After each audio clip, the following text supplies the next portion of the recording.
what's good? Welcome back to another perspective video. Today's topic is, of course, as the title says, the 2017 NRL season. Not exactly sure what to call it, but we'll be talking about some young players that I'm excited to see this season. They're not exactly rookies because they've all played a couple of games, some more than others, but yeah, we'll get right into it here. First up is Kalyn Ponga. He's obviously signed to the Knights for 2018, and I'll be interested to see if he actually gets any game time. I personally think he wouldn't get any game time unless there's a couple of injuries, and even if there were a bunch of injuries, would Ponga even be considered? I'm keen to hear what you guys have to say about the situation. If you're the Cowboys and you have a bunch of injuries, do you put Ponga in, or do you put in another youngster that isn't leaving the next year?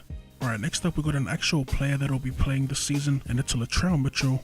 He had a pretty decent first year for the Roosters, and I'll be interested to see how they use him this season. He played a few games at fullback, and it was quite evident that he was still green for that position, at the NRL level. With Michael Gordon going to the Roosters, I think Latrell will be pushed to the wing, or they could possibly switch between the two positions. Wherever they decide to put him though, I'm excited to see how he'll go this year. Alright, the last person I'll be talking about for this video was Nathan Cleary. He played 15 games last year, he's only 19 years old, and he's already being touted as New South Wales' next halfback. Don't get me wrong, he's a great player, but I think all that hype could put a lot of unwanted pressure on a young player and cause them to underperform. Hopefully that isn't the case of Cleary. He was one of my favourite players last year. I just like the way he carries himself on the field, seems very mature for his age, and it seems like Penrith is building a squad around him. So yeah, that's gonna do it for this perspective video. There are a few more young players I want to talk about, but I'll save it for another vid. Let me know in the comment section which young guns you're excited to see this season, and as always, hit that like button if you enjoyed. Thank you for tuning in,